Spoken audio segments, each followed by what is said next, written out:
Yeah, they can be. They could be. To be fair, that was brilliant with me. I had a bit of a relationship with them, obviously, before I signed with the England days, and obviously playing against them for years and things like that. So I kind of knew them. So although I was new when I signed, I kind of didn't feel that new because, like I say, I had a bit of a relationship. But there's certainly been a few times when players sign and have got a good reputation, and they will certainly test them. Whether it's firing in some horrible passes to see how they deal with it, giving them balls in positions when they probably don't want it, and just testing them mentally and physically, and not in a bad way. They wouldn't do it in, not in a way to sort of bully people or anything like that. It would just be to sort of see if they're good enough for that level.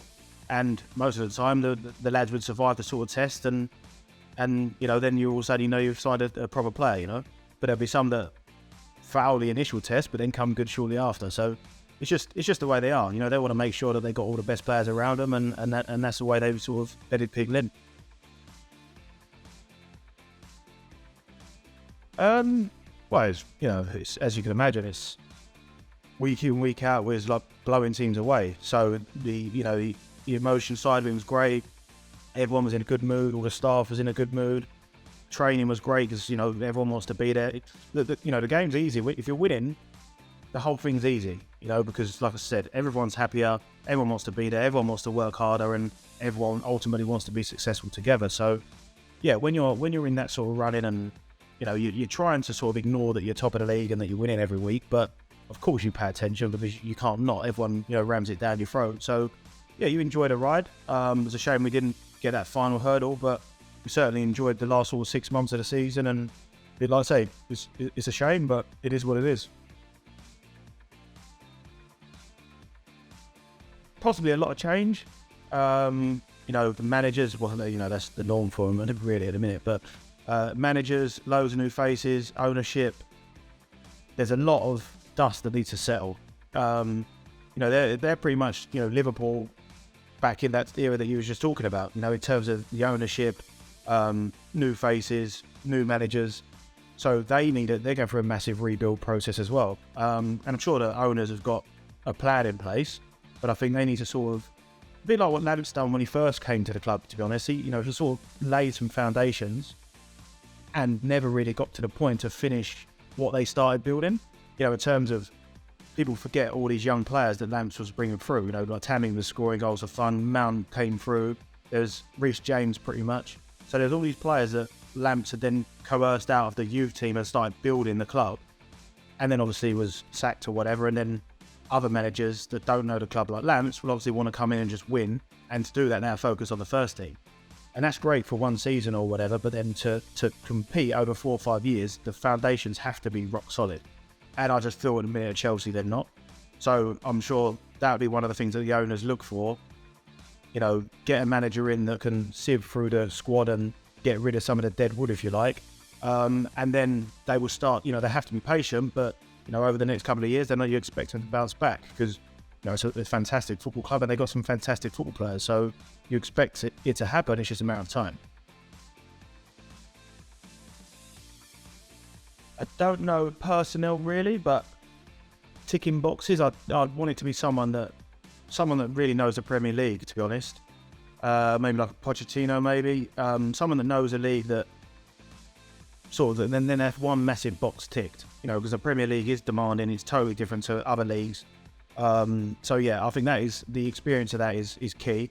And also, not only Premier League experience, but a manager that's worked with top players. Because it is a different way of coaching, it's a different way of dealing with people. Because really, ultimately, these good players, you need to make them happy.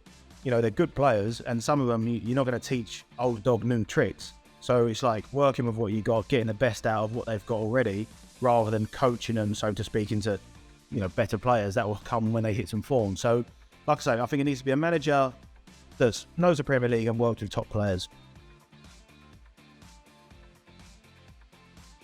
To be honest, that was brilliant. Literally, I couldn't fault them, to be honest. Obviously, it was a risky move for me, I guess, in terms of, what was I, 17 or something like that. But, I believed in myself at the time, and I was just like, if I perform well on a Saturday, they're going to like me. It's as simple as that. And if I play rubbish, they're not going to like me. So I just kind of sort of had to try and man up and deal with it, and I think the extra pressure sort of helped me. So obviously I only played 10 games or so, but I played really well, and they still tell me today that they was the making of me. So I think I was relatively happy. Yeah, it's brilliant. You all know Harry and see Harry now, and that's how he is. It's not fake. That's how he managed the team. And one of the best things with Harry is he's very good at signing good players. And he will just get he will just let players almost do what they want if they perform. So if players wanted an extra day off, if players wanted to sit out training or whatever, he would just, as long as you performed on Saturday or on match day, he would almost let you do what you want to do. So he's very good at making people happy, and he is very shrewd, obviously signing good players that might have been slightly slipping down at their current clubs or whatever, but also still had a lot to give. So he would just get a lot of good lads in the dressing room and just make everyone happy. And then, like I say, when good players are happy, they perform and things happen.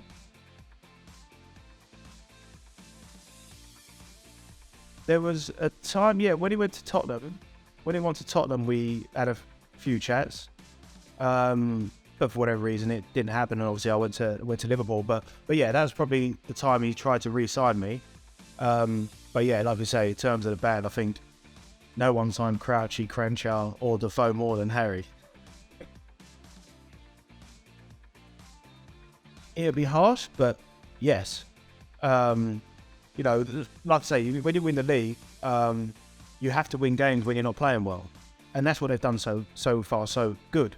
They had a couple of last minute winners, in games where you thought they would win comfortably, but they showed good mentality to get the win, and that is a sign of champions. So they was winning me over when they was winning those games, because when you're playing football well and things are going your way, it's easy to win football games. It's in terms of, that's when it's all green light and everything's hunky-dory. It's when your back's against it and you're not playing that great and you dig out results. That's the hard bit. And they've done it really well so far. So they've shown that they can win games anyway. So I think it would be a case of slightly bottling it if they don't get a positive result at City. I don't think they've got to win the game. I think they just can't get hammered. And then they get a positive result, and then everything's they're still top of the table, and they can kick on, and probably they'll be good enough to see it through. But if they get a really bad result in terms of getting pumped 2 or 3-0, then the wheels could come off. I'd probably say Harry, because it was more at the start of my career. Obviously, I was with Harry as a kid as well. When I was a kid, I was obviously looking at their first team, watching them train, training with him every now and then. And I think that what you do as a youth is probably what sets your foundations going forward. So I think he sort of made me enjoy flying at that level and enjoying, it's hard to explain, but almost enjoying what you're doing. Of course, I enjoyed everything, but I mean, in terms of falling in love with a game, which makes you then work that bit harder, because if you love what you're doing, you're going to work harder. That's just a fact. So I think he sort of made it fun, let you enjoy it, but kicked you up the arse at the right times. Don't get me wrong, but he let you enjoy it. Show that the grass could be green and things like that. So, and then obviously to play with him as a pro, he was the same. So I'd say for the amount of time I spent in my youth with him, I'd probably say he was more influential. Oh God. It's the hardest question ever. I'd say, I'm already thinking there's so many names left out. I'm thinking Stevie, Gerrard, Peter Cech, probably go JT. Oh my God.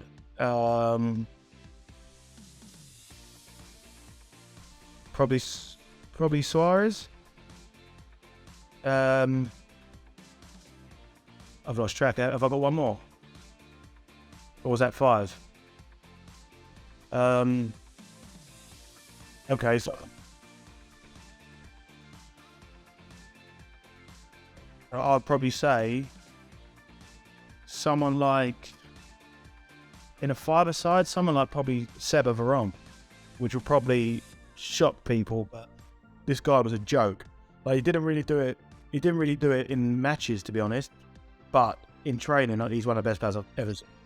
Honestly, he was a joke. So I'll probably say him, but, you know, I'm already thinking about Robben, Drogba, Torres, Desai, Ashley Cole. Like, you know, I could probably make 3 unbelievable, well, probably 4 or 5 unbelievable 5-a-side teams. So I've left a lot of big names out. I'll be happy.